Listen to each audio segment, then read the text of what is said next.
So welcome back मित्रों। GS2 में international relation से हम शुरुआत कर रहे हैं और इंटरनेशनल रिलेशन का आज ये दूसरा लेक्चर है। दूसरा लेक्चर इसलिए भी महत्वपूर्ण है क्योंकि बायलैटरल और रीजनल ग्रुपिंग्स यानी क्षेत्रीय और द्विपक्षीय समूह या उनके बीच जो समझौते हैं, ऐसे सवाल इस टॉपिक में पूछे जाते हैं। पहला जो टॉपिक था वो था भारत और उसके पड़ोसी, उनके साथ संबंध, India, it's relation with neighbouring countries. Important तो वो भी है, लेकिन वो तब ज़्यादा इम्पोर्टेंट होता है जब कोई बहुत बड़ी उठापटक होती रहती। पाकिस्तान पर बहुत सवाल पूछ चुका, चीन पर बहुत सवाल पूछ चुका, इस बार बांग्लादेश की संभावना है। लेकिन अभी मुझे इस बात का संतोष हुआ कि आज के 3 महीने पहले PYQ की शोध श्रृंखला जो बनी थी GS2 में IR की और बाकी चीज़ों की, उसमें हमने प्रेडिक्ट किया था कि बिम्स्टेक पे सवाल पूछा जा सकता है। और अभी लास्ट वीक जो बिम्स्टेक का सम्मेलन हुआ, तो GS में इंटरनेशनल रिलेशन के तहत टॉपिक नंबर 2 बायलैटरल वाला, जो बायलैटरल ग्रुपिंग और रिलेशन वाला जो टॉपिक है, उसके तहत इसके पूछे जाने की संभावना बहुत ज़्यादा है।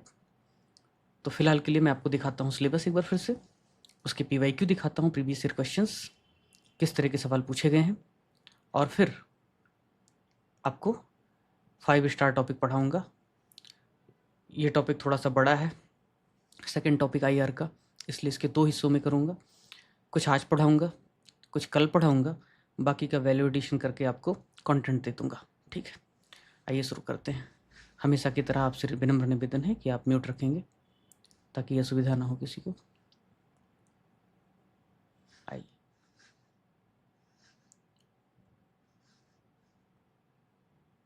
तो मित्रों, ये है GS पेपर 2 का PY की शोध श्रृंखला। उसमें है हमारा टॉपिक IR या इंटरनेशनल रिलेशन। अगर आप देखेंगे तो पहला टॉपिक कल हुआ था, इंडिया और उसके पड़ोसी देशों के साथ संबंध। आज दूसरा टॉपिक है भारत से संबंधित और अथवा उसके साथ हो या फिर उसके अलावा भारत के हितों को जो प्रभावित करने वाले द्विपक्षीय संबंध होंगे, क्षेत्रीय संबंध होंगे, ऐसे वैश्विक समूह और उनके साथ समझौते। Bilateral, regional and global groupings and agreements involving India and और अफेक्टिंग इंडिया इंटरेस्ट। कुल मिलाकर के किसी एक कंट्री के साथ हमारा कोई समझौता हो रहा है या एक से ज़्यादा कंट्रीज के साथ समझौता हो रहा है, खास करके तब जो भारत के हितों को प्रभावित करेगा, तो ऐसे सवाल पूछने की संभावना इस टॉपिक में काफ़ी ज़्यादा है। कुछ मित्र ताइवान और वियतनाम को लेकर के भी सवाल कर लेते हैं। ऐसे मित्रों को पता होना चाहिए कि भारत को अगर प्रभावित करेगा तो ही पूछे जाने की संभावना है, तो उसी हिसाब से हम पढ़ेंगे। PYQ देखिए, सेकेंड टॉपिक पे PYQ। साल 2020 में इंडिया अमेरिका की 2+2 डायलॉग पे सवाल उसने पूछा। अब 2020 में जो 2+2 पे डायलॉग पूछा, उस समय बहुत चर्चा में था क्योंकि पहली बार इसका सम्मेलन होना था 17 में। निर्मला सीतारमन शायद अनअवेलेबल थी, 18 में भी नहीं हुआ, बाद में लेट में हुआ। इसकी वजह से ये समझौता टलता जा रहा था और बाद में एक बार वाशिंगटन में, फिर दिल्ली में जब समझौता हुआ तो ये चर्चा में काफ़ी था। इसकी वजह से ये सवाल उन्होंने पूछा, और 2+2 डायलॉग हम कई और देशों के साथ भी कर रहे थे, रूस के साथ भी, तो जिसकी वजह से चर्चा में था। 2023 में इस सवाल को पूछने का एक बहुत बेसिक उद्देश्य था मित्रों, कि जो बिम्स्टेक है, चूँकि सार्क को लेकर के काफ़ी विवाद हो गया था, इंडिया ने बायकॉट कर दिया था, तो भूटान भी नहीं गया और फिर श्रीलंका ने भी मना कर दिया, तो पाकिस्तान में जो अंतिम सार्क सम्मेलन होना था वो हो नहीं सका। और भारत ने उसी समय ये तय किया कि अब हम सार्क की बजाय बिम्स्टेक को प्रमोट करेंगे। उसको प्रमोट करने के लिए पहला काम जो भारत सरकार ने किया, वो बिम्स्टेक के राष्ट्राध्यक्षों को अपने शपथ ग्रहण समारोह में प्रधानमंत्री ने बुलाया 2019 में। दूसरा, बिम्स्टेक में जो कंट्रीज़ थे उनके समक्ष 3-4 एजेंडा रखा। उसमें कनेक्टिविटी था, इकोनॉमी था, टूरिज्म था, शेयर्ड कल्चरल हेरिटेज भी थे, और भारत ने इसको integration of south Asia with south east Asia की तरह से देखा। और उसी समय 2022 में बिम्स्टेक का सम्मेलन हो गया। तो 2022 में बिम्स्टेक का अंतिम सम्मेलन हुआ, भले ये वर्चुअल हुआ था, लेकिन इसके प्रभाव की वजह से और भारत की जो प्रोएक्टिव पॉलिसी थी इसको लेकर के, या सार्क के रिप्लेसमेंट के तौर पे देखा जा रहा था, इसकी वजह से भी ये सवाल आयोग ने पूछा। अभी PYQ की शोध श्रृंखला जनवरी में बनी थी, लेकिन आपके आगे आपको दिखाऊंगा एक और सवाल है। 2023 में क्वाड बहुत चर्चा में था, आपको पता भी है। अमेरिका में बाद में बाइडन के साथ डेलावेयर में सम्मेलन भी हुआ और नई अपॉर्चुनिटीज, नए एग्रीमेंट्स चर्चा में था। चाइना को काउंटर करने की योजना भी इसमें दिखती ही रही। स्मॉल नाटो भी कहा जा रहा था इसे, तो रीजनल नाटो, तो इसलिए भी क्वाड पूछा गया साल 2023 में। अब चूँकि आपको पता है कि टॉपिक बहुत लिमिटेड है, रीजनल ग्रुप है और ग्लोबल ग्रुपिंग्स, उसमें भारत का संबंध कहाँ सबसे ज़्यादा प्रभावित होगा, सवाल उस पर बनेगा। यूनाइटेड नेशन में ऐसा कुछ बिग बैंग हुआ नहीं था, कोविड चल रहा था, इसकी वजह से बहुत ज़्यादा सम्मेलन हो नहीं पाए थे, तो जिनके भी सम्मेलन हुए उन पे उसने सवाल पूछ लिया। बहुत बेसिक लॉजिक है, कुछ अलग से सोचने की ज़रूरत नहीं है। और इन्हीं सब चीज़ों को ध्यान में रखते हुए, ये तो UPSC का PYQ है, आप इससे भी इन्फ्रेंस निकाल सकते हैं। हमने जो प्रेडिक्शन किया था PYQ के शोध श्रृंखला में, जनवरी में प्रेडिक्शन किया था, पहले नंबर पे SCO को रखा था क्योंकि SCO बहुत उस समय चल रहा था, दूसरे नंबर पे बिम्स्टेक को रखा था। बिम्स्टेक का सम्मेलन लास्ट वीक हुआ है, लेकिन हमने बिम्स्टेक को 5 स्टार टॉपिक में तभी रख दिया था जनवरी में ही। क्यों? क्योंकि क्वेश्चन को एनालाइज करने के बाद ये समझ में आया कि सार्क पूछेगा नहीं, क्वाड अब पूछेगा नहीं, क्योंकि शांति चल रही है चारों तरफ। वो ब्रिक्स पूछ सकता था, लेकिन ब्रिक्स को लेकर के कुछ डिस्प्यूट्स हैं, और उससे ज़्यादा संघाई कॉपरेशन ऑर्गेनाइजेशन प्रभावशाली हो रहा है भारत के इंटरेस्ट के हिसाब से। फिलहाल सेंट्रल एशिया में जिस तरह के स्टेक्स हैं हमारे, तो हो सकता है SCO पूछे या बिम्स्टेक पूछे, लेकिन हमने तय किया है कि हम आपको 5 स्टार टॉपिक में 3 टॉपिक पढ़ाएंगे, ब्रिक्स भी उसमें शामिल करेंगे। तो 5 स्टार में 3 टॉपिक हैं, SCO है, बिम्स्टेक है, ब्रिक्स है। 3 स्टार में हम आपको इंडिया USA रिलेशन, हो सकता है उसको 5 स्टार में आप ट्रीट कर सकते हैं, क्योंकि जिस तरीके की ट्रेड वार वगैरह चल रही है, तो हम इंडिया USA रिलेशन भी पढ़ाएंगे, इंडिया रसिया रिलेशन भी पढ़ाएंगे, और फिर हम कुछ कंट्रीज़ के साथ देखेंगे फ्री ट्रेड एग्रीमेंट हुआ है तो उनको भी हम शामिल कर लेंगे। बाकी कंटेंट आपको मिल जाएगा, तो कुछ लेक्चर आज, बाकी लेक्चर कल, कंटेंट सारा मिलेगा। फ़िलहाल के लिए मैं शुरुआत करूँगा बहुत ही डायनेमिक टॉपिक से, करंट में चल रहा है, बिम्स्टेक से। तो बिम्स्टेक से शुरुआत करेंगे। अब देखो मित्रों, सवाल पूछा ही उसने कि क्या बिम्स्टेक को, UPSC में भी पूछा कि क्या बिम्स्टेक एक पैरेलल ऑर्गेनाइजेशन है सार्क की तुलना, सार्क के बरक्स, यानी कि सार्क के समानांतर क्या ये ऑर्गेनाइजेशन है। ये UPSC ने पूछा 22 में, और UPPCS ने 2023 में भी पूछा। आपको दिखाया अभी मैंने, देखिए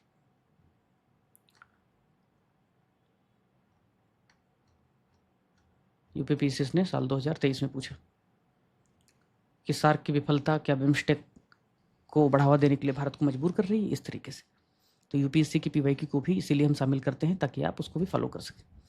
अब मैं बिम्स्टेक पे 2 मिनट का मोनोलॉग करूँगा।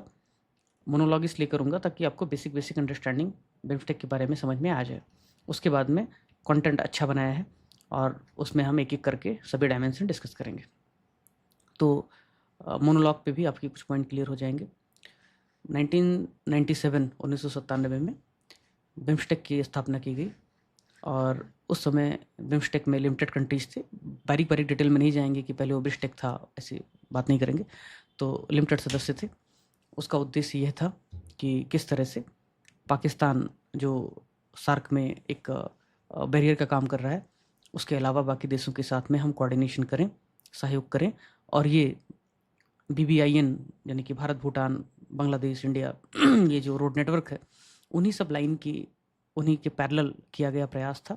बहुत सीरियस ये प्रयास नहीं कहा जा सकता था, लेकिन भारतीय क्षेत्र में, उपमहाद्वीप में और हिंद महासागर में सुरक्षा की स्थिति को देखते हुए, खास करके गोल्डन क्रेसेंट और गोल्डन ट्रायंगल के बीच की स्थिति में जो ड्रग वगैरह की स्मगलिंग हो रही थी, इसके अलावा जो ट्रेड बढ़ रहा था हमारे आपस में, कंट्रीज़ के बीच में ट्रेड बढ़ने को आप इसी से अंदाज़ा लगा सकते हैं कि सार्क के आपस में जो इंट्रा नेशनल जो ट्रेड है, इंट्रा मेंबर जो ट्रेड है वो 5% है कुल ट्रेड का, जबकि बिम्स्टेक के राष्ट्रों के बीच में जो ट्रेड है वो 6% से ज़्यादा है।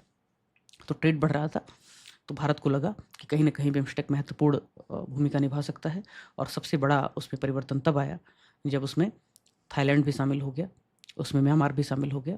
इसकी वजह से हमारी जो रीच है वो साउथ एशिया से निकल करके साउथ ईस्ट एशिया तक पहुंच गई, और फिर 2014-15 के बाद में प्रधानमंत्री मोदी ने कोशिश की कि बिम्स्टेक न सिर्फ इंडिया के एस्पिरेशन की पूर्ति करे, बल्कि पूरे साउथ एशिया में कनेक्टिविटी को लेकर के इस पे काम किया जाए, एनर्जी सिक्योरिटी को लेकर के काम किया जाए। इसके अलावा जो ट्रेड है उसको ट्रांसशिपमेंट मतलब अगर नॉर्थ ईस्ट में लैंडलॉक्ड एरिया है तो उसको बांग्लादेश के थ्रू, और बाद में फिर आसियान के कंट्रीज़ में उसके एक्सपोर्ट को बढ़ाया जाए, और कोशिश की जाए कि जो आसियान की सेंट्रलिटी यानी कि केंद्रीय जो रोल है आसियान का, उसको भी ध्यान में रख करके और हम बिम्स्टेक को प्रमोट करें।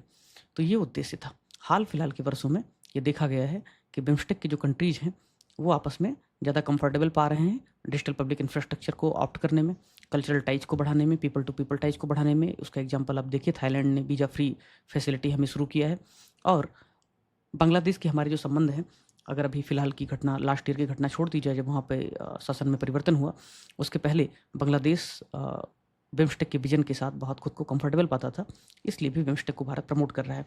अब बिम्स्टेक को लेकर के जो भी नेचुरल डायमेंशंस बन रहे हैं उसमें ये है कि बिम्स्टेक का महत्व क्या है भारत के लिए, बिम्स्टेक का महत्व क्या है साउथ एशिया के लिए, और इंटीग्रेशन में क्या बिम्स्टेक का महत्व है, उनके बीच में चैलेंजेस क्या क्या हैं, भारत के लिए क्या क्या चुनौतियाँ हैं बिम्स्टेक के सफल क्रियान्वयन में, और उन चुनौतियों को दूर करने के लिए क्या क्या प्रयास किए गए हैं, और आगे की राह क्या हो सकती है। हम इसमें आपको वैलिडेशन भी बताएंगे, की पॉइंट्स भी बताएंगे, और क्वेश्चन भी देखेंगे। तो देखो भैया, इंट्रोडक्शन मैंने बार बार कहा है कि 3 टाइप का हो सकता है। एक हो सकता है डेटा ड्रिवन, डेटा बेस्ड, दूसरा हो सकता है डेफिनेशन बेस्ड, तीसरा हो सकता है कॉन्टेक्चुअल सिग्निफिकेंस बेस्ड। यहाँ पे डेटा और डेफिनेशन दोनों का कॉम्बिनेशन का एक इंट्रोडक्शन आपको दिखा रहा हूँ, दूसरा इंट्रोडक्शन मैं आपको दिखाऊंगा कॉन्टेक्चुअल सिग्निफिकेंस। तो अगर बिम्स्टेक पे सवाल बनेगा तो इन्हीं दोनों में से कोई एक, जो भी आपको बेहतर लगेगा, लिख के आना है शॉर्ट में करके, ठीक है। इंट्रोडक्शन और कंक्लूजन पहले से अगर तैयार करके रखोगे थीम वाइज, तो आपका जीवन बहुत आसान हो जाएगा एग्जाम में, क्योंकि वहीं आपको कहीं ना कहीं एज दिलाएगा। तो बिम्स्टेक एक क्षेत्रीय संगठन है जो दक्षिण एशिया और दक्षिण पूर्व एशिया यानी साउथ और साउथ ईस्ट एशिया को जोड़ता है। इसमें जितनी कंट्रीज हैं, ये सार्क और आसियान के बीच में एक ब्रिज का काम करता है। इसका पर्पज ये है, अगर ये सब ना याद रहे कोई बात नहीं, छोड़ देने का, सिर्फ क्या करने का कि बिम्स्टेक का उद्देश्य आर्थिक वृद्धि और सामाजिक प्रगति के साथ साथ क्षेत्रीय एकीकरण को बढ़ावा देना है। लगभग ये जो $2.7 ट्रिलियन है ना, जब बेसिक कंटेंट डेवलप हुआ, जिसने भी बनाया, मैंने वेरीफाई किया, फिलहाल के लिए भारत की अकेले की जीडीपी $4 ट्रिलियन के आसपास है, और इंडिया जो है और बाकी जो बिम्स्टेक के कंट्रीज हैं सब मिला करके $5.2 ट्रिलियन का, इसको मैंने चेंज किया था फिर भी कैसे रह गया, अंग्रेजी वाले में मैंने चेंज किया था, हाँ, तो अंग्रेजी वाले में चेंज किया था, हिंदी वाले में रह गया। तो आप लिख सकते हैं कि with the combined GDP of over $5 trillion, 2023 का डेटा है, and home to 22% of the global population, BIMSTEC hold significant potential for regional cooperation. तो आप इंट्रोडक्शन पहला क्या लिखोगे? पहला इंट्रोडक्शन जो होगा, पहला टाइप का होगा, वो डेटा और डेफिनेशन का मिक्स होगा कि बिम्स्टेक जो 7 राष्ट्रों का समूह है, सार्क तथा आसियान के बीच एक ब्रिज का काम करता है। इसकी साझी जनसंख्या 22% से अधिक तथा कुल जीडीपी $5 ट्रिलियन से अधिक है। ये आपस में सहयोग तथा विकास को बढ़ावा देने के लिए अग्रसर है। इस तरीके से 2-2.5 लाइन में आपका इंट्रो हो गया। लेकिन दूसरा इंट्रो इससे भी ज़्यादा इंपॉर्टेंट है, वो है कॉन्टेक्चुअल सिग्निफिकेंस के आधार पर। क्यों? क्योंकि सबमिट लास्ट वीक ही हुआ है, ये ज़्यादा बेहतर इंट्रो है, और इसको मैंने खुद टाइप किया है। तो ये 1.5 लाइन में हो गया, 2 लाइन में। उसमें क्या लिखा मैंने, और ये मैंने नहीं लिखा, प्राइम मिनिस्टर का स्पीच में देख रहा था, और उन्हीं की स्पीच की जो ट्रांसक्रिप्ट थी वहाँ में से मैंने कुछ कुछ कीवर्ड्स उठाए। ग्लोबल अनिश्चितता के आलोक में, इन वेक ऑफ ग्लोबल अनसर्टेनिटी, क्षेत्रीय इंटीग्रेशन या क्षेत्रीय एकीकरण तथा साउथ साउथ सहयोग को मजबूत करने हेतु प्रॉस्परस यानी समृद्ध, रेजिलियंट यानी कि लचीलापन जनरली बोलते हैं, लेकिन लचीलापन बहुत बोगस वर्ड है, तो रेजिलिएंट को आप लिख सकते हो क्या कह सकते हैं उसको, मजबूत कह लो, है ना। एंड ओपन थीम के साथ, इस बार का थीम था एक्चुअली बिम्स्टेक का, prosperous, resilient and open, pro BIMSTEC, ठीक है, थाईलैंड ने इसको दिया था। तो मजबूत करने के लिए prosperous, resilient and open theme के साथ बिम्स्टेक का 6वां शिखर सम्मेलन थाईलैंड में संपन्न हुआ।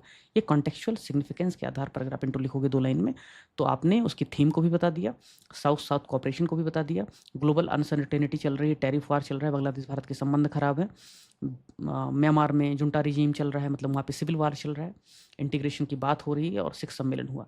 तो ये सारी चीज़ें आपके 2 लाइन में आ गई। तो इस तरीके की इंट्रो ज़्यादा इंपॉर्टेंट है। 6th BIMSTEC summit was held in Thailand with the theme prosperous, resilient and open, यानी प्रो, ध्यान रखना ये keyword pro BIMSTEC need pro strategy, यानी prosperous, resilient and open strategy to strengthen regional integration and south south cooperation in the light of या in the wake of global uncertainty. इस तरीके का intro आप दीजिएगा बिम्स्टेक पे कुछ भी आ जाए तो, ठीक है। अब मैंने यहाँ लिख दिया है, क्योंकि आप लोग बार बार कहते हो कंटेंट लंबा हो जाता है। हर चीज़ कंटेंट में चबाने खाने लायक नहीं होता है, कुछ चीज़ें खाली देखने लायक होती हैं एक जनरल पर्सपेक्टिव के लिए।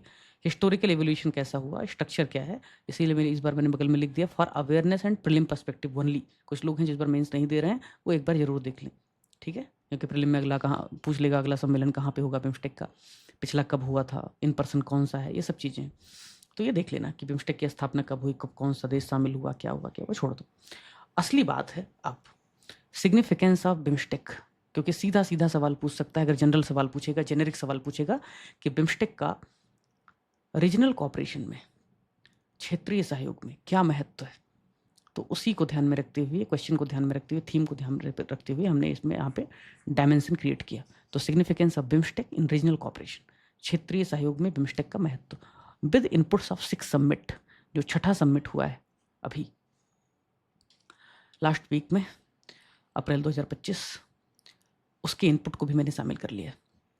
2-3 बातें बताऊं कि पिछले 7 सालों में ये पहला इन पर्सन मीटिंग था, जब आमने सामने लोग मिले। पिछला जो समिट हुआ था श्रीलंका में, वो वर्चुअल था। तो पहला जो डायमेंशन है बिम्स्टेक के महत्व का, बिम्स्टेक के सिग्निफिकेंस का रीजनल कोऑपरेशन में, वो है इकोनॉमिक या ट्रेड। चूँकि कोई भी क्षेत्रीय ग्रुपिंग फिलहाल के लिए सबसे पहले अपना इकोनॉमिक इंटरेस्ट देखती है। और एक आर्गूमेंट मैं आपको दे रहा हूँ, जो आर्गूमेंट एक कॉलमिस्ट ने लिखा लास्ट वीक, कि बाकी जो चीज़ें हैं वो तो साइड में रखो आप, लेकिन सार्क और बिम्स्टेक का एक बेसिक डिफरेंस क्या है।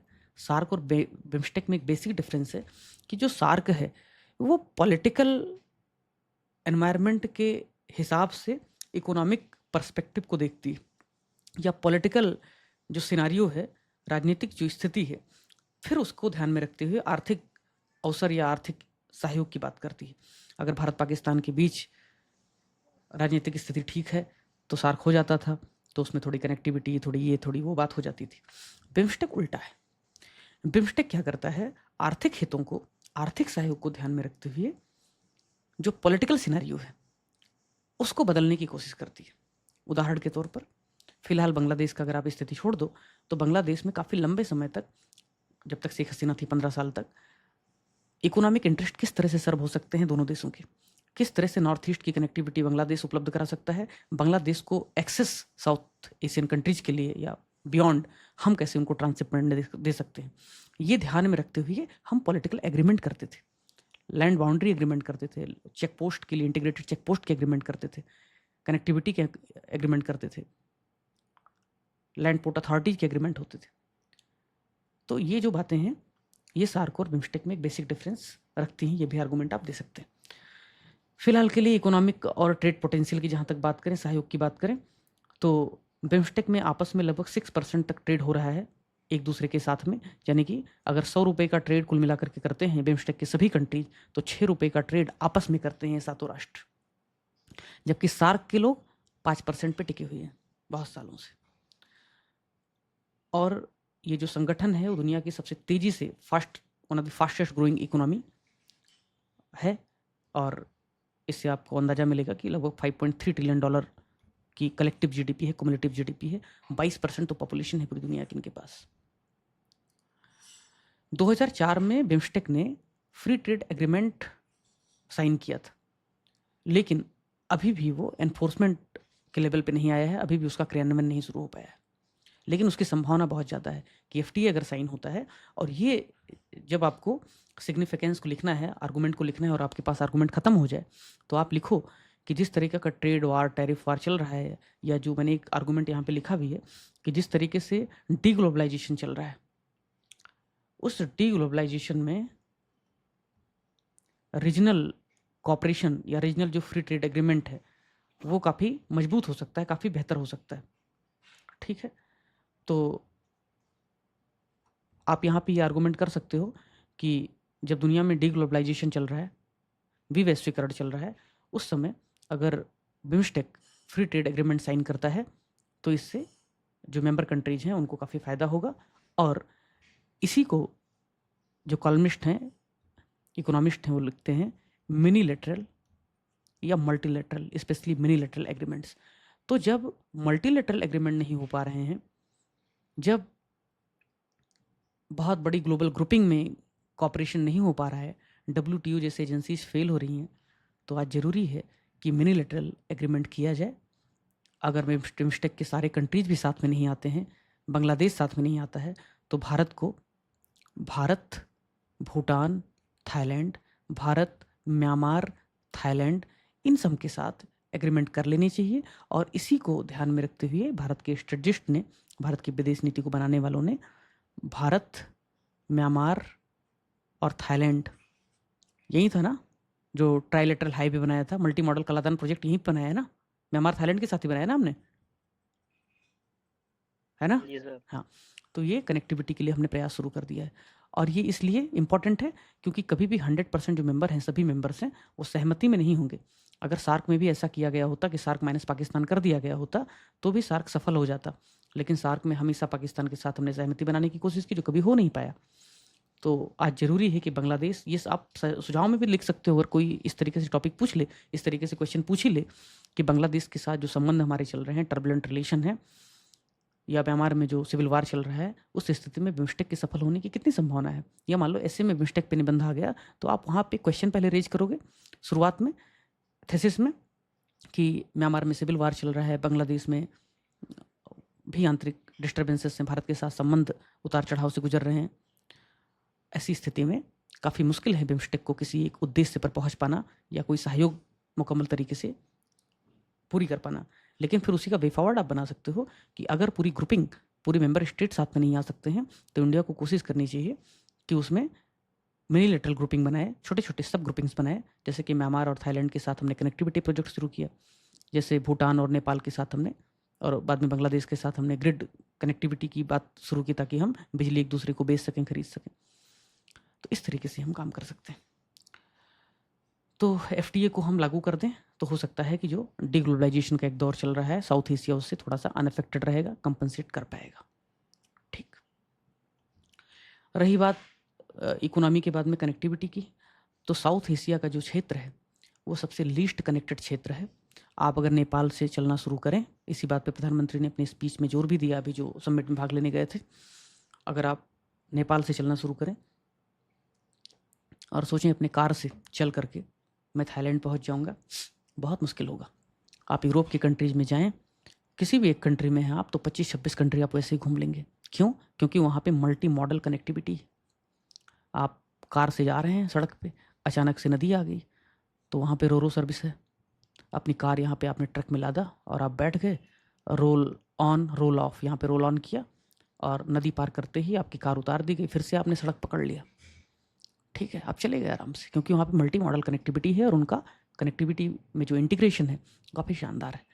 तो दक्षिण एशिया में भी कनेक्टिविटी को साउथ एशिया प्लस, क्योंकि आसियान और सार्क को ये कनेक्ट करने वाला एक हिसाब से ग्रुप है, साउथ एशिया और साउथ ईस्ट एशिया को इंटीग्रेट करता है। क्योंकि जो मेंबर कंट्रीज हैं वो सिर्फ साउथ एशिया के कंट्री नहीं है, थाईलैंड जैसे कंट्री साउथ ईस्ट एशिया के भी मेंबर हैं, आसियान के भी मेंबर हैं। तो कनेक्टिविटी का ज़्यादा महत्व हो जाता है किसके किसके इंटीग्रेशन में? रीजनल इंटीग्रेशन में और साउथ एशिया और साउथ ईस्ट एशिया के इंटीग्रेशन में। इसके अलावा एक टर्म आप यूज कर सकते हैं कि इंडिया बात करता है नेबरहुड फर्स्ट की, जबकि थाईलैंड जैसे कंट्रीज जो हमारे one of the close neighbour या फिर आसियान की कंट्रीज हमारे एक्सटेंडेड नेबरहुड है। इसको हिंदी में कैसे लिखोगे? इमीडिएट नेबर या बिल्कुल जो पड़ोसी हैं वो, one of the close neighbours और एक्सटेंडेड नेबरहुड मतलब विस्तारित पड़ोसी। तो एक्सटेंडेड जो नेबरहुड है वहाँ तक भी अगर हम अपनी पॉलिसीज को पहुँचाना चाहते हैं तो निश्चित तौर पे उसके लिए बिम्स्टेक एक बहुत महत्वपूर्ण ग्रुप हो सकता है। और ये तभी होगा जब कनेक्टिविटी के प्रोजेक्ट्स, कनेक्टिविटी के जो अवसर हैं उसको हम उस पोटेंशियल को हार्नेस कर पाएंगे। तो कैसे हार्नेस करेंगे उस पोटेंशियल को?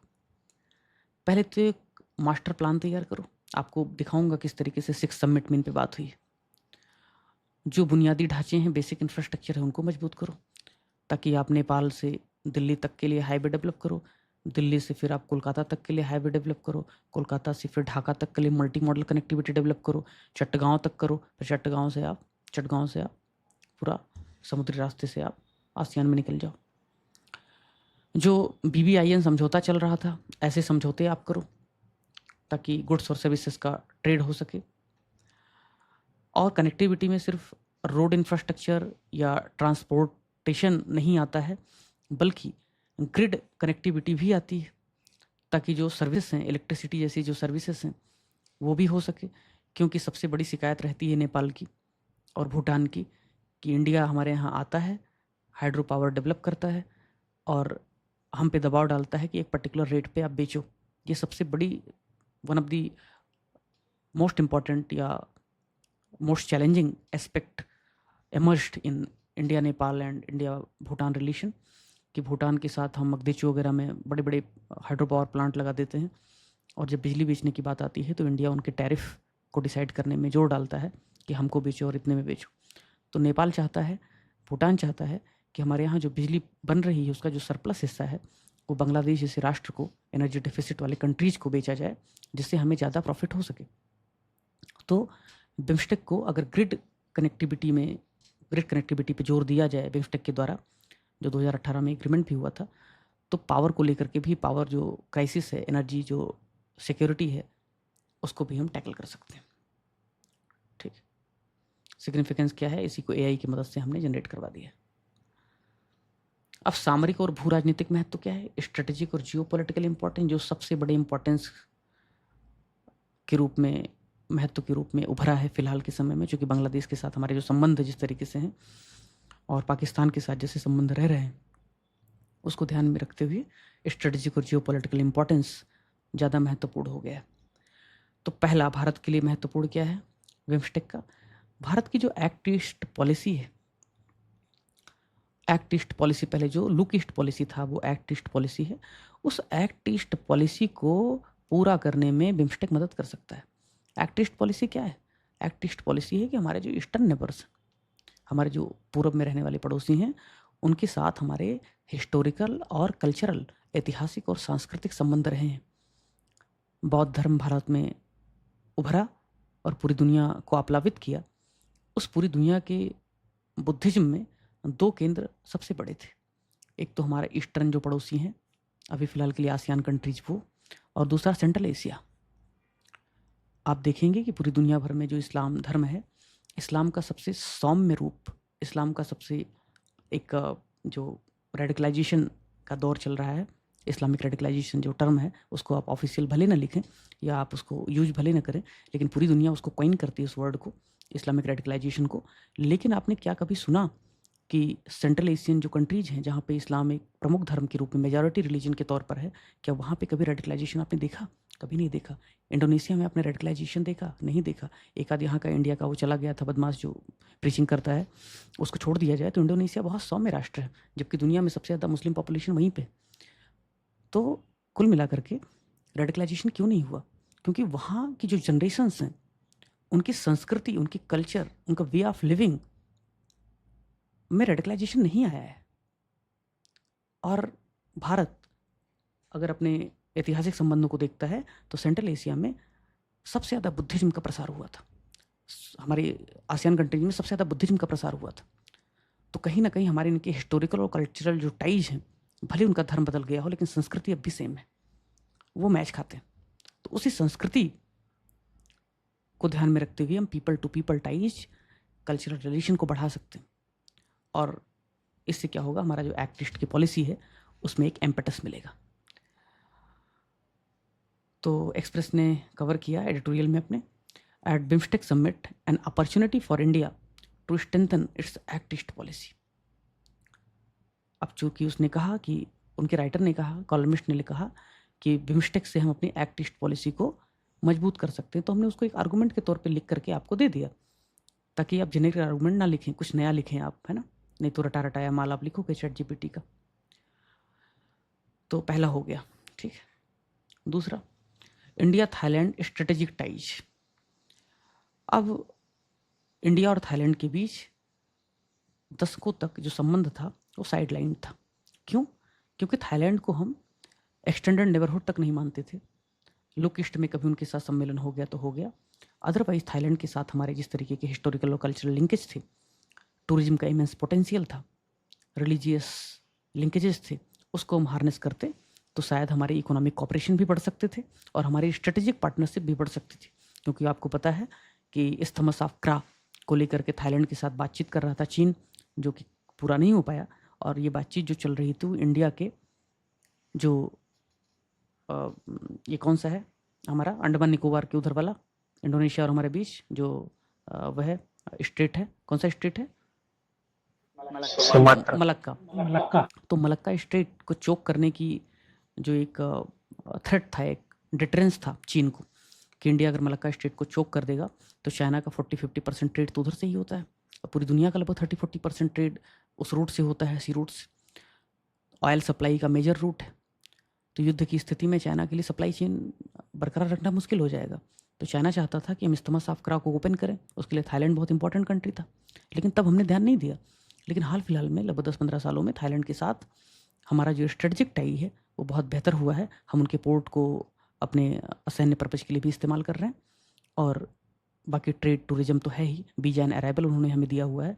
तो बिम्स्टेक के माध्यम से, बिम्स्टेक के फोरम के इस्तेमाल करके हम थाईलैंड के साथ अपने स्ट्रेटेजिक टाई, रणनीतिक संबंधों को, आर्थिक संबंधों को और टूरिज्म लिंकेज को बढ़ावा दे सकते हैं। एक ही लाइन में 3-4 कीवर्ड डाल दो, एक पैरा मत लिखो। पैरा लिखने वाले मैं आपको आग्रह कर रहा हूँ और आगाह भी कर रहा हूँ, पास नहीं होगे। India Thailand strategic ties with economic cooperation, तो लिख दो कि भारत थाईलैंड के बीच रणनीतिक, आर्थिक तथा टूरिज्म संबंधों को बढ़ावा मिलेगा। इस तरीके से लिख दो, हो गया। और ये मैं नहीं कह रहा हूँ, प्राइम मिनिस्टर जब कोई बात कहते हैं तब विदेश मंत्रालय में जम करके उस पर, उसके ड्राफ्ट पर चर्चा होती है। पॉलिसी जो हमारी है उसको ध्यान में रखते हुए ड्राफ्ट तैयार किया जाता है, तो प्राइम मिनिस्टर ने बोला है। अब अगला, एक्सप्रेस ने एक और एडिटोरियल छापा उसी दौरान कि रीजनल सॉलिडरिटी के लिए टर्निंग पॉइंट है। तो रीजनल सॉलिडरिटी के बजाय मैंने टर्म इस्तेमाल किया क्षेत्रीय सहयोग और क्षेत्रीय एकीकरण। उसमें क्या लिखोगे? दक्षिण एशिया का दक्षिण पूर्व एशिया के साथ एकीकरण। तो क्षेत्रीय सहयोग और क्षेत्रीय एकीकरण में लिखोगे दक्षिण एशिया का दक्षिण पूर्व एशिया के साथ एकीकरण संभव हो सकेगा। ये आप डायमेंशन डालिए अगला, चूंकि स्ट्रेटेजिक रिलेशन की बात हो रही है तो हम हर लिहाज से कॉपरेशन कर पाएंगे।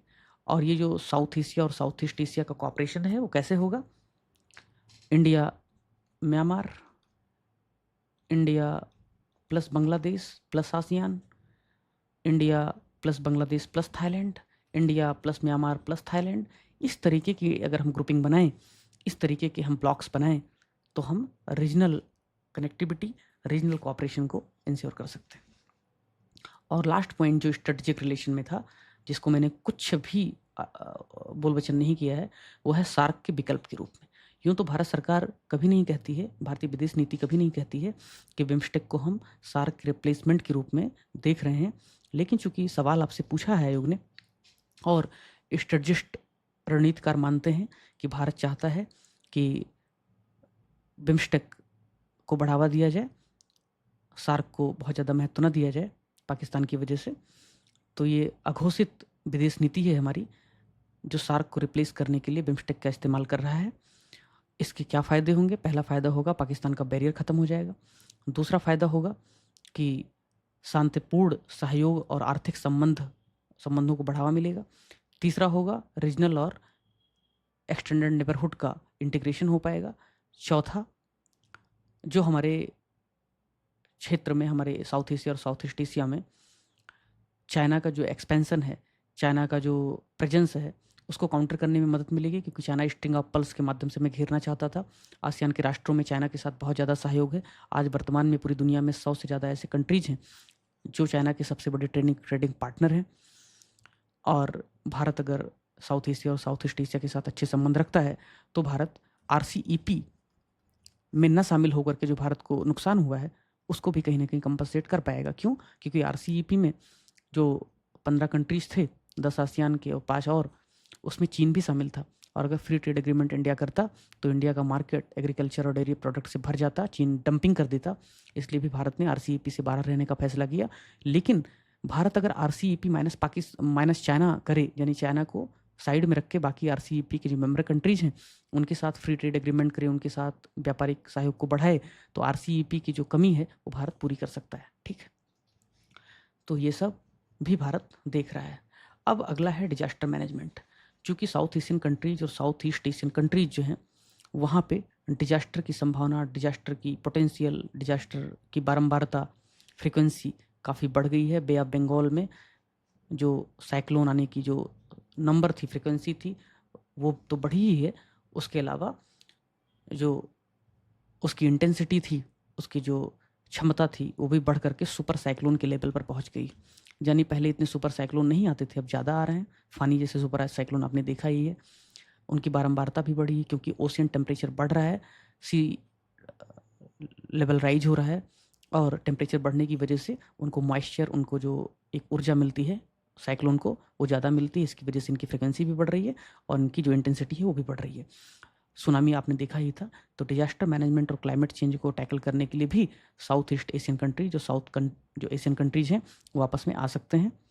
और अभी आपने देखा जब ये सम्मेलन हुआ उसके एक हफ्ते पहले, 15 दिन पहले, साउथ ईस्ट एशियन कंट्रीज में, म्यांमार में, थाईलैंड में भूकंप आया, अर्थक्वेक आया।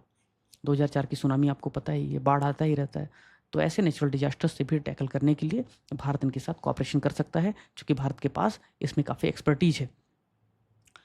तो the organization emphasizes a paradigm shift from reactive to proactive disaster management through preparedness, mitigation and climate resilience. Disaster management में सहयोग देने के लिए जो आर्गूमेंट आप लिखोगे कि इस ऑर्गेनाइजेशन ने पहले जो रिएक्टिव अप्रोच था, यानी प्रतिक्रियावादी जो दृष्टिकोण था कि एक बार भूकंप आ गया तो राहत कार्य पहुंचाना है, एक बार साइक्लोन आ गया तो फिर राहत कार्य पहुंचाना है, इसको बदल करके प्रोएक्टिव रुख अपना लिया है। यानी पहले ही हम आपदा प्रबंधन की तैयारी करेंगे, उसमें कमी लाएंगे, मिटिगेशन करेंगे, और हम क्या करेंगे, खुद को रेजिलेंट बनाएंगे, जलवायु अनुकूल बनाएंगे, ताकि हम इससे निपट सकें। भारत ने क्या किया, छठे शिखर सम्मेलन में जो अप्रैल के फर्स्ट वीक में हुआ थाईलैंड में, वहाँ पे भारत ने अनाउंस किया कि भारत एक सेंटर ऑफ एक्सीलेंस खोलेगा डिजास्टर मैनेजमेंट के लिए। आपदा प्रबंधन, राहत और पुनर्वास में सहयोग के लिए भारत में आपदा प्रबंधन के लिए बिम्स्टेक उत्कृष्टता केंद्र, centre of excellence for BIMSTEC की स्थापना करेगा भारत। और इस साल भारत जो है आपदा प्रबंधन जो प्राधिकरण है, जैसे भारत में नेशनल डिजास्टर मैनेजमेंट अथॉरिटी है, ऐसे थाईलैंड की अथॉरिटी, ऐसे म्यांमार की अथॉरिटी, उनके साथ संयुक्त अभ्यास भी करेगा, साझा अभ्यास भी करेगा। तो ये इसलिए लिखा है ताकि या तो वे फॉरवर्ड में इसको यूज कर लो, बॉक्स में बंद कर दिया है, या इसी में अगर आ जाए कि बिम्स्टेक और भारत के सहयोग की स्थिति क्या है, इसकी संभावनाएं क्या हैं तथा चुनौतियां क्या हैं। तो जो भी स्थिति है, भारत ने जो भी प्रयास किया है या बिम्स्टेक ने आपस में मेंबर कंट्रीज ने जो भी प्रयास किया है, उसको आप लिखोगे तो उससे थोड़ा ज़्यादा मार्क्स मिलेगा। अब ये तो बात डिजास्टर मैनेजमेंट की होगी। अब बात है सिक्योरिटी और काउंटर टेररिज्म की। एक्चुअली बिम्स्टेक जो था, बिम्स्टेक में पहले 20 विषय हुआ करते थे, यानी 20 मुद्दों पे आपस में लोग चर्चा करते थे मेंबर कंट्रीज, और उसके बाद में इन पर कोई फैसले लेते थे। बिम्स्टेक ने क्या किया, लास्ट जून की समिट हुई थी या उसके पहले ही शायद, उन्होंने कहा ये जो नंबर ऑफ इशूज हैं उनको रिड्यूस करो रिड्यूस करो और रिकंस्ट्रक्ट करो। रिड्यूस और एक और टर्म उन्होंने इस्तेमाल किया था, ट्रिपल आर, आप ऐसे यूज कर सकते हो। नंबर ऑफ इशूज को रिड्यूस किया और रीडिस्ट्रीब्यूट किया या क्या किया, और रिकंस्ट्रक्ट किया। यानी कि पहले जो 20 विषय थे उनको घटा करके उन्होंने 7-8 विषय कर दिया, 10 विषय कर दिया। उसमें से भारत को जो विषय मिला है जिस पर भारत उस पर न सिर्फ अनुसंधान करेगा, चर्चा करेगा, बल्कि उसकी नीति निर्माण में भी सहयोग देगा, वो है सिक्योरिटी और काउंटर टेररिज्म। क्योंकि भारत की जो एक्सपर्टीज है, भारत की जो विशेषज्ञता है, वो सुरक्षा के क्षेत्र में, काउंटर टेररिज्म के क्षेत्र में ज़्यादा है। इसलिए भारत इस विषय पर बिम्स्टेक को लीड कर रहा है। ठीक है, तो सिक्योरिटी और काउंटर टेररिज्म के क्षेत्र में बिम्स्टेक कैसे आपस में सहयोग कर रहे हैं, इसका एक आपको आर्गूमेंट मैं और देता हूँ। वो आर्गूमेंट ऐसे है मित्र कि बिम्स्टेक में जो म्यांमार है और जो थाईलैंड है, ये दुनिया के सबसे ज़्यादा ओपियम एपिसेंटर्स, और दूसरी तरफ अफगानिस्तान और सेंट्रल एशिया की कुछ कंट्रीज भी सबसे ज़्यादा ओपियम के सेंटर्स हैं। एक्चुअली म्यांमार थाईलैंड की तरफ हेरोइन वगैरह होता है, इधर भी ओपियम वगैरह होता है। और ये दोनों जो एरियाज हैं, इनमें सबसे ज़्यादा ड्रग्स न सिर्फ प्रोडक्शन होता है बल्कि यहाँ से स्मगलिंग भी होती है। तो भारत को अगर उड़ता पंजाब जैसी घटनाएं रोकनी है, भारत में अगर ड्रग सप्लाई को बंद करना है, कम करना है, ड्रग के मेहनत से खुद को बचाना है, तो भी बिम्स्टेक के साथ कोऑपरेशन, बिम्स्टेक के साथ drug peddling, drug handling, drug smuggling को रोकने के लिए आपस में प्रयास करना पड़ेगा। ये मैप आपको दिखाता हूँ मैं। इस तरफ है गोल्डन क्रेसेंट, यहाँ पे एक तरफ ईरान है, अफगानिस्तान है, पाकिस्तान है।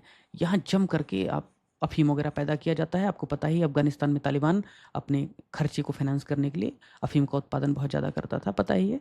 और इसके जो सप्लाई है वो भारत में भी पाकिस्तान के रास्ते होके आती है, पंजाब वगैरह में। दूसरी तरफ जो गोल्डन ट्रायंगल है, ये 3 राष्ट्रों का, 4 राष्ट्रों का, उसमें वियतनाम है, उसमें म्यांमार यानी बर्मा है, उसमें थाईलैंड, उसमें लाओस है। यहाँ पे भी ड्रग्स का बहुत ज़्यादा प्रोडक्शन और सप्लाई और स्मगलिंग होता है। तो ये जो गोल्डन क्रेसेंट और गोल्डन ट्रायंगल है, भारत कहीं इसके बीच में है। इसकी वजह से इधर से भी सप्लाई, इधर से भी सप्लाई, और भारत सी रूट से भी जुड़ा हुआ है, लैंड बाउंड्री से भी जुड़ा हुआ है। इसलिए भी बिम्स्टेक में ड्रग को लेकर के, सिक्योरिटी को लेकर के, एंटी टेररिज्म को लेकर के, काउंटर टेररिज्म को लेकर के सहयोग होना बहुत ज़रूरी है। और मैं प्रेस इन्फॉर्मेशन ब्यूरो की रिपोर्ट देख रहा था, उसमें होम मिनिस्टर ने एक टर्म इस्तेमाल किया, कहा अब गोल्डन ट्रायंगल यूज मत करो शब्द, गोल्डन क्रेसेंट यूज मत करो शब्द, अब इसको कहो डेथ ट्रायंगल और डेथ क्रेसेंट। तो आप लिखोगे क्या? गोल्डन ट्रायंगल और गोल्डन क्रेसेंट, जो कि अब डेथ ट्रायंगल और डेथ क्रेसेंट में बदल चुका है। इससे निपटने के लिए भारत को बिम्स्टेक के साथ सहयोग जरूरी है। बस 2 लाइन में आपका आर्गुमेंट पूरा हो गया, और मैंने यहाँ पे चिपका भी दिया है, देख लेना।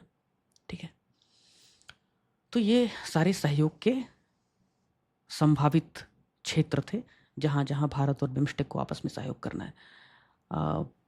इनके जो की पॉइंट्स हैं उनको ज़रूर कोट कीजिएगा। भारत ने जो प्रयास किया है उनको भी आप कोट कीजिएगा। इकोनॉमी हो गया, कनेक्टिविटी हो गया। मैंने आपको बार बार कहा है कि जब आपको पॉइंट जनरेट ना हो, जब आपको पॉइंट ना सूझे, तब स्टेक होल्डर अप्रोच अपनाओ। स्टेक होल्डर अप्रोच अगर अपनाए होते तो सोचते कि भारत और बिम्स्टेक में कौन कौन से मेंबर कंट्रीज हैं, उन मेंबर कंट्रीज की क्या प्रॉब्लम है। एक तो बेचारे गरीब हैं, सबसे ज़्यादा पुअर कंट्रीज हैं, तो इकोनॉमी ज़रूरी है। आपस में कनेक्टेड नहीं है, रोड नहीं है, ट्रांसपोर्टेशन नहीं, कनेक्टिविटी ज़रूरी है, एनर्जी ज़रूरी है। आतंकवाद फैला है, ड्रग फैला है, तो काउंटर टेररिज्म, सिक्योरिटी ज़रूरी है। हाँ, ये सब आपको खुद ही सूझ जाता। डिजास्टर बहुत आते हैं, तो मतलब आपदाएं बहुत आती हैं, तो वो भी ज़रूरी है। आप खुद ही सोच सकते थे, लेकिन वो तब कर पाओगे जब आप पढ़ोगे, जब आप चिंतन करोगे, ब्रेन स्टॉर्मिंग करोगे। और मेरी बात आपको पता नहीं क्यों नहीं समझ में आती। मैंने कहा स्टेक होल्डर अप्रोच रखो, स्टेक होल्डर अप्रोच रखो, अपने आप पॉइंट निकल के आएंगे। हाँ, स्टेक होल्डर अप्रोच रखा, डायमेंशन समझ में आ गया, फिर उसमें लिखना क्या है, ये अगर समस्या है तो फिर मैं मान सकता हूँ कि हाँ, ये समस्या जेन्युइन है। क्यों? उसके लिए तो पढ़ना पड़ेगा, लेकिन डायमेंशन तो समझ में आना चाहिए ना स्टेक होल्डर अप्रोच के साथ में। उसके लिए जो लॉजिकल गेसिंग सिखाता था, यहाँ भी लॉजिकल गेसिंग है। और मैंने सोचा भी है कि मेंस की लॉजिकल गेसिंग की एक सीरीज लाऊं, 3-4 वीडियोज़ की, ताकि मैं दिखाऊं कि मेंस में भी अगर आपको उत्तर नहीं आता है तो किस तरीके से आप वहाँ पर ब्रेनस्टॉर्म करके अलग अलग अप्रोच है, जैसे कि स्टेक होल्डर अप्रोच आपको मैंने बताया ही, डेफिनेशन के लिए 3 टाइप तरीके मैंने बताए ही। इस तरीकों का इस्तेमाल करके किस तरीके से अपने आप आंसर को एक बेहतर आंसर बना सकते हैं, उस पर भी एक सीरीज लानी चाहिए। लाने की बहुत इच्छा है, लेकिन अब उतना समय मिलता नहीं। लेकिन आपको जो जो बताता जाता हूँ इनपुट, वो आप शामिल कर सकते हैं। और इन अखबारों के को पढ़ने की ज़रूरत नहीं है, मतलब एडिटोरियल को पढ़ने की ज़रूरत इसलिए नहीं है, पहले मैं लिंक दिया करता था, अभी समय कम बच रहा है, तो इनके जो भी इंपॉर्टेंट पॉइंट हैं इनको उसको मेरे पे पूरा कॉपी करता हूँ, उसके बाद एआई की मदद से उनमें पॉइंट जनरेट करवाता हूँ, फिर जो पॉइंट मुझे पसंद आते हैं उन पॉइंट को मैं शामिल कर लेता हूँ। तो ऑलरेडी उनके क्रक्स में शामिल कर रहा हूँ, इसलिए उनका लिंक नहीं दे रहा हूँ। पहले आपके पास समय जाता था इसलिए उनका लिंक दे रहा था बार बार, ठीक है। अब आओ चैलेंजेस देख लेते हैं। जो जो चीज़ें रह गई हैं कॉपरेशन में, जो जो चीज़ें एग्जीक्यूट नहीं हो रही हैं, क्रियान्वित नहीं हो रही हैं, उनको आप चुनौतियों में लिख दो। पहली चुनौती कि भाई इंस्टीट्यूशनल कैपेसिटी ही नहीं है, संस्थागत क्षमता की कमी है इनके पास। आज तक इनका एफटीए एग्रीमेंट साइन नहीं हो, मतलब एग्जीक्यूट नहीं हो पाया है। आज तक कन्वर्सेशन चल रही है, नेगोशिएशन चल रहा है। इनके पास टेक्निकल लोग नहीं हैं, इनके पास एक्सपर्ट लोग नहीं हैं जो बैठ करके सेक्रेटरीट में आपस में बात कर सकें, नेगोशिएशन कर सकें। इनके पास एक हेडक्वार्टर जो है ढाका में है शायद, इफ आई एम राइट, वहाँ पे कोई बहुत ज़्यादा कैपेसिटी बिल्डिंग नहीं है, वहाँ पे बहुत ज़्यादा एक्टिविटीज़ नहीं होती हैं। समझौते हो जाते हैं लेकिन वो कभी लागू ही नहीं होते हैं। भाई पहला इन पर्सन मीटिंग हो रहा है 7 सालों में, आप सोचो ज़रा। इसके पहले 2022 में वर्चुअल मीटिंग हुई थी, उसके पहले 2018 में मीटिंग हुई थी, उसके पहले 2014 और 2004 में हुई थी। ले दे करके छठा समिट है, 97 से लेकर के 25 आ गया, 28 सालों में सिर्फ छठा मीटिंग है। और जब 2022 में लोग मिले तो इन्होंने एक समझौता किया कि भाई सहमति जताई कि अब हम ना, जो पहले हम 5 साल में एक बार मिल रहे थे, अब हम 2 साल में एक बार मिलेंगे। अरे 2 साल में एक बार क्यों मिलोगे? 1 साल में एक बार क्यों नहीं मिलोगे? परमानेंट सेक्रेटरीट बनाओ, वहाँ पे अपने फॉरेन मिनिस्टर और जो आपके इकोनॉमिक मिनिस्टर्स हैं, आपके जो फाइनेंस मिनिस्टर्स हैं, उनकी कंटिन्यूस आप मीटिंग कराओ। अगर भारत, नेपाल, भारत रूस, भारत अमेरिका के विदेश मंत्री रेगुलर मिल सकते हैं, रेगुलर उनके फाइनेंस मिनिस्टर मिल सकते हैं, 2+2 डायलॉग चल सकते हैं, तो फिर बिम्स्टेक के फॉरेन और फाइनेंस मिनिस्टर क्यों नहीं मिल सकते? बिल्कुल मिल सकते हैं। इससे ट्रस्ट भी बिल्डअप होगा, इमर्जिंग इशूज़ पे भी बात हो पाएगी, पॉलिसी को हम ठीक से एनालाइज करके और इवॉल्व कर सकते हैं, कनेक्टिविटी और डेवलपमेंट के प्रोजेक्ट को ठीक से एग्जीक्यूट कर सकते हैं। और वो तब होगा जब हर कोई अपने हिस्से का शेयर करेगा। सिर्फ भारत उसको प्रपोज करेगा, बाकी कंट्रीज उसको फॉलो करेंगे और देखेंगे हमारा कहाँ बेनिफिट हो रहा है, तो काम नहीं होगा। जो हेडक्वार्टर बनाया गया, जो सेक्रेटरीट बनाया गया, भारत ने $1 मिलियन की फंडिंग दी। इन कंट्रीज को भी सोचना चाहिए कि छोटी छोटी फंडिंग हम भी करें। अदरवाइज फिर कोई ट्रम्प जैसा हो बोले कि भाई नाटो में आप मिनिमम 2-4% आप खर्च करो अपनी जीडीपी का, नहीं तो फिर हम भी नहीं करेंगे। तो इनको भी अपने हिस्से का खर्च करना ही पड़ेगा। ये थोड़ी क्रिटिकल एनालिसिस हो जाएगी। अगर सवाल पूछेगा क्रिटिकली एनालाइज करने के लिए, तो फिर ये सब आर्गूमेंट आप दीजिएगा कि सारी ओनर्स ऑफ रिस्पॉन्सिबिलिटी भारत के ऊपर थोड़ी है, मेंबर कंट्रीज को भी तो काम करना पड़ेगा ना। तो डिलेड इम्प्लीमेंटेशन, जल्दी इम्प्लीमेंट नहीं हो पाते हैं, उसका एग्जांपल ये लिख देना, ये भी देर हो गया। मोटर व्हीकल एग्रीमेंट जो हुआ था वो भी नहीं लागू हो पाया। क्षेत्रीय अस्थिरता और द्विपक्षीय सहमति, रीजनल इनस्टेबिलिटी और बायलैटरल डिसएग्रीमेंट। रीजनल इनस्टेबिलिटी का सबसे बड़ा एग्जांपल म्यांमार है, जहाँ पे सेना और सिविलियन जो फोर्सेस हैं उनके बीच लगातार युद्ध चल रहा है, सिविल वार चल रहा है। बांग्लादेश में भी इनस्टेबिलिटी आ जाती है बीच बीच में। बायलैटरल डिसएग्रीमेंट्स, बांग्लादेश और भारत के बीच काफ़ी असहमति है। बांग्लादेश और भारत इस समय कई मुद्दों पर सहमत नहीं है, तो इसकी वजह से भी बिम्स्टेक में तनाव पैदा होता है। तो इसको आप कोट कर देना, ये डायमेंशन डालना और ये 2 एग्जाम्पल लिख देना, ठीक है। कई बार नेपाल और श्रीलंका सार्क को ज़्यादा प्रायोरिटी देने लगते हैं, इसकी वजह से भी दिक्कत होती है। आगे का रास्ता क्या हो सकता है, वे फॉरवर्ड क्या हो सकता है। और छठा जो सम्मेलन 2025 में हुआ, भारत ने क्या प्रयास किया है बिम्स्टेक को सफल बनाने के लिए, वो भी डाल दिया है, ताकि भारत के लिए द्वारा किए गए प्रयास को आप अलग से लिख सको। ये मैंने थोड़ा सा एफर्ट्स मेड बाय इंडिया करके डाल दिया है। पहला जो प्रयास किया गया बिम्स्टेक के 2025 वाले सम्मेलन में, छठे सम्मेलन में, वो कहा गया कि जो इंस्टीट्यूशनल मैकेनिज्म है, संस्थागत जो तंत्र है, उसको हम मजबूत बनाएंगे, क्योंकि चैलेंजेज में सबसे बड़ा चैलेंज यही था। तो मजबूत कैसे बनाओगे? उसके लिए उन्होंने कहा कि भाई एक हम परमानेंट वर्किंग कमेटी बनाएंगे, उसमें टेक्निकल मेंबर होंगे, उसमें एक्सपर्ट होंगे, उसमें पॉलिसी मेकर्स होंगे, और वो लोग आपस में डिस्कशन करेंगे ताकि हम पॉलिसीज़ को ऑप्ट कर सकें। तो परमानेंट वर्किंग कमेटी, अस्थाई निगरानी समिति, वर्किंग कमेटी बनाया है, बनाने का फैसला किया है बिम्स्टेक ने। और भारत ने क्या किया? भारत ने कहा कि भाई हम क्या करेंगे कि ज़्यादा बेहतर इंटीग्रेशन हो, ज़्यादा बेहतर आर्थिक एकीकरण हो, इसलिए हम बिम्स्टेक चैम्बर ऑफ कॉमर्स खोलेंगे। क्या खोलेंगे? बिम्स्टेक चैम्बर ऑफ कॉमर्स, व्यापार को बढ़ावा देने के लिए, आर्थिक एकीकरण के लिए भारत अपने यहाँ बिम्स्टेक चैम्बर ऑफ कॉमर्स खोलेगा। भले प्रधानमंत्री लेवल पे, भले राष्ट्राध्यक्षों के लेवल पे हर साल मीटिंग ना हो सके बिम्स्टेक कंट्रीज की, लेकिन कोई बात नहीं है, जो बिजनेस समिट है वो तो हर साल हो सकती है। क्योंकि अंत में मैंने कहा था सार्क और बिम्स्टेक में अंतर यह है कि जो बिम्स्टेक है वो आर्थिक एजेंडा को ध्यान में रखते हुए पॉलिटिकल नीतियाँ, राजनीतिक नीतियों को तय करता है, जबकि सार्क में राजनीतिक जो परिस्थिति है, नीति है, उसके आधार पे आर्थिक हित प्रभावित होते हैं।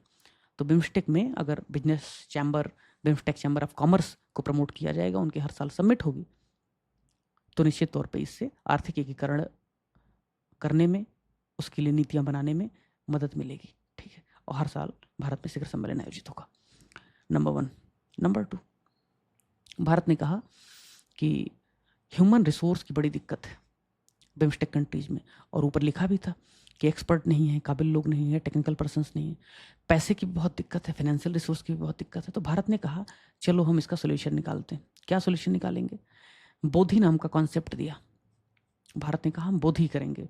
अच्छा, बोधि ज्ञान से जुड़ा है, और ज्ञान से इसलिए क्योंकि बिम्स्टेक के अधिकतर राष्ट्र, मैंने कहा, कल्चरल और हिस्टोरिकल टाइज शेयर करते हैं, बुद्धिज्म की हमारी शेयर्ड लेगेसी रही है, तो बोधि का जुड़ाव वहाँ से है। वहाँ से हमने ये शब्द निमोनिक बनाया, और उसका फुल फॉर्म है BIMSTEC for organised development of human resource infrastructure initiative.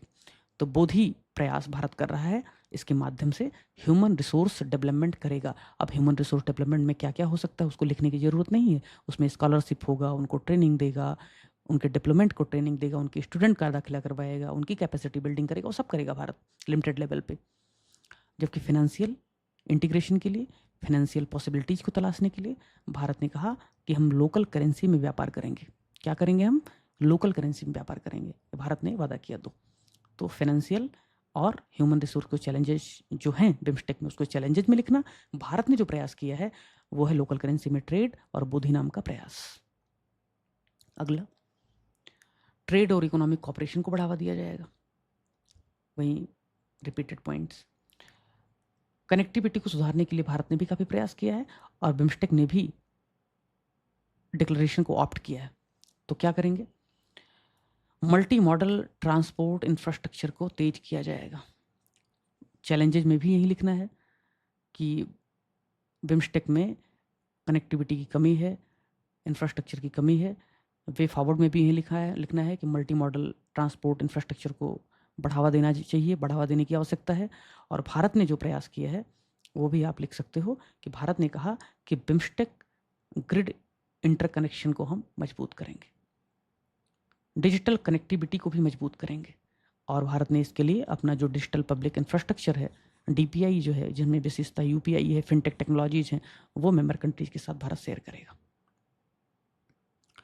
और भारत क्या करेगा? सस्टेनेबल मैरीटाइम ट्रांसपोर्ट सेंटर बनाएगा। Bharat sustainable maritime transport centre यानी कि सतत समुद्री परिवहन केंद्र की स्थापना करेगा। क्यों?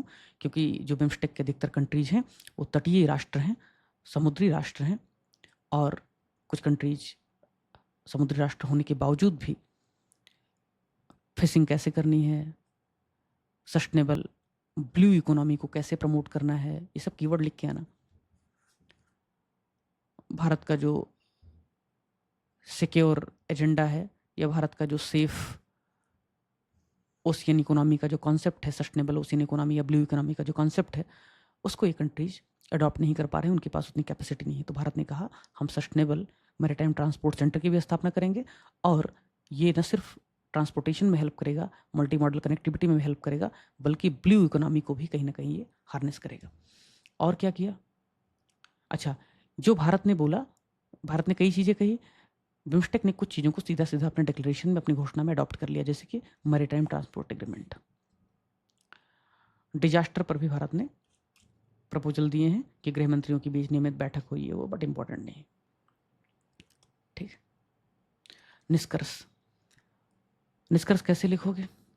निष्कर्ष में मैंने ढेर सारा कीवर्ड और ढेर सारा बोल वचन भर दिया है, लेकिन 2 लाइन से ज़्यादा लिखा नहीं, 2-2.5 लाइन से। हिंदी में पढ़ देता हूँ पहले। निष्कर्ष बहुत छोटा होना चाहिए, क्योंकि निष्कर्ष लिखते लिखते आपके पास समय नहीं बचता है, और जब समय नहीं बचता है तो वहाँ पे आप बहुत प्रभावी होना चाहिए। समय बचाने के लिए छोटा लिखना चाहिए और इफेक्टिव लिखना चाहिए। ऑप्टिमिस्टिक तो होना ही चाहिए, एक सिविल सर्वेंट से उम्मीद होती है ऑप्टिमिस्टिक रहे, और निष्कर्ष में ऑप्टिमिस्टिक नहीं रहोगे तो नुकसान हो जाएगा। बिम्स्टेक वर्तमान समय में कमजोर होते ग्लोबलाइजेशन के गैप को भर सकता है। मैंने ऊपर जो चर्चा किया उसी का निष्कर्ष है। यदि हम प्रो, ये मैं नहीं कह रहा हूँ, बिम्स्टेक की इस बार की थीम है जो थाईलैंड ने दिया है, यदि हम प्रो बिम्स्टेक या प्रॉस्पेरस रेजिलिएंट ओपन बिम्स्टेक के साथ साथ थाईलैंड ने ही एक और नारा दिया है, BCG, तो ये सब बिम्स्टेक में लिख के आना, bio circular green. Bio circular green मतलब bio economy, circular economy, green economy, ठीक है, ताकि पोल्यूशन कम हो, वेस्ट कम हो, वेस्ट टू वेल्थ जनरेट हो, ग्रीन टेक्नोलॉजी का यूज हो। तो BCG इकोनॉमी के मॉडल को अपनाएं तो बिम्स्टेक अपनी राष्ट्रीय, यानी कि हर किसी की नेशनल एस्पिरेशन तो है ही, प्लस रीजनल एस्पिरेशन है। सिर्फ रीजनल नहीं, सिर्फ नेशनल नहीं, हर राष्ट्र अपना एजेंडा फॉलो करता है, नेशनल इंटरेस्ट सबसे ऊपर होता है। Make India great again, make America great again, पता ही है। तो बिम्स्टेक अपनी राष्ट्रीय तथा क्षेत्रीय आकांक्षाओं को पूरा करने में समर्थ हो सकता है। BIMSTEC can fill the gap of weakening globalisation, irritating globalization in the present times if we opt pro, यानी prosperous resilient open BIMSTEC along with biocircular green economy model, then BIMSTEC can be able to fulfill its national as well as regional aspirations। ये आप कर सकते हैं।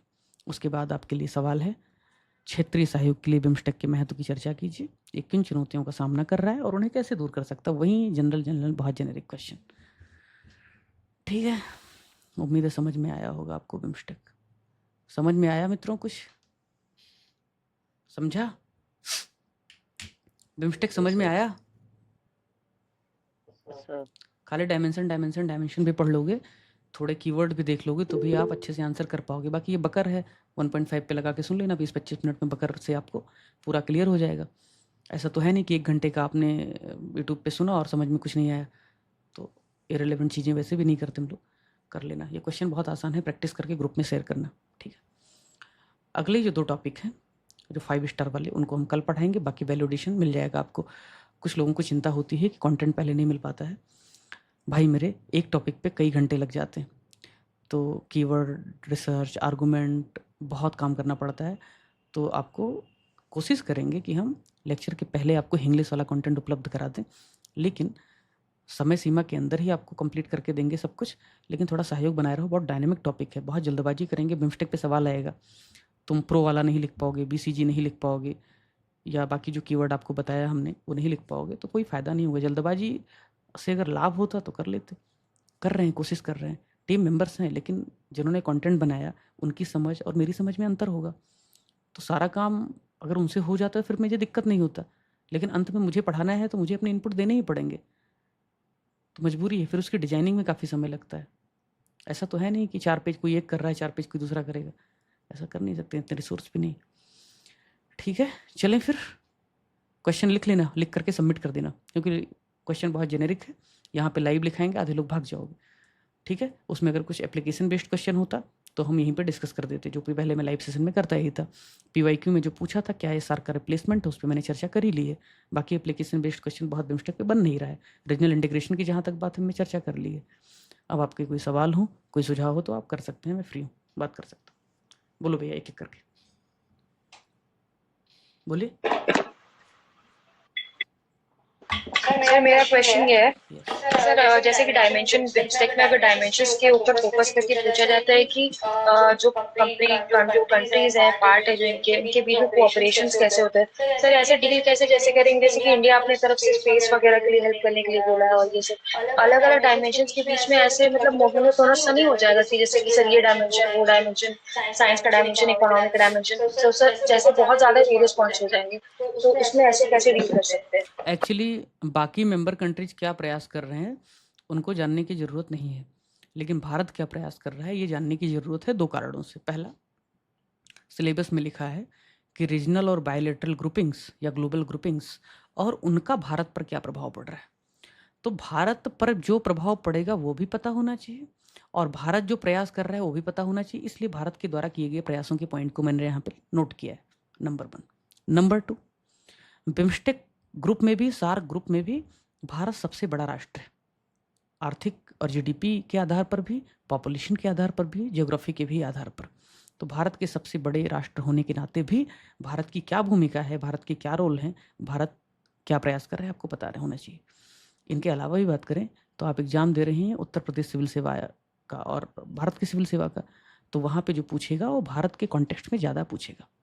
इसलिए भी भारत ने क्या प्रयास किया है पता होना चाहिए। बाकी किसी के पॉइंट नहीं लिखने, लेकिन भारत क्या एफर्ट कर रहा है वो आपको पता ही होना चाहिए। एक अलग से डायमेंशन बनाओ, एफर्ट्स मेड बाय इंडिया, उसमें डाल दो।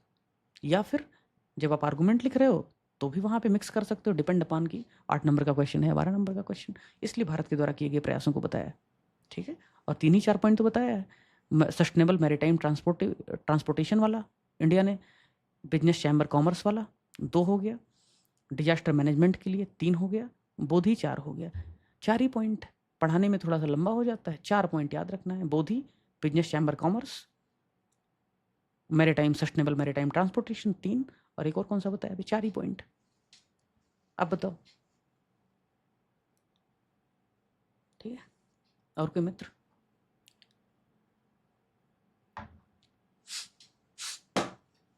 बोलो भाई, सवाल, क्वेश्चन पूछो, विषय से विषयांतर कुछ भी।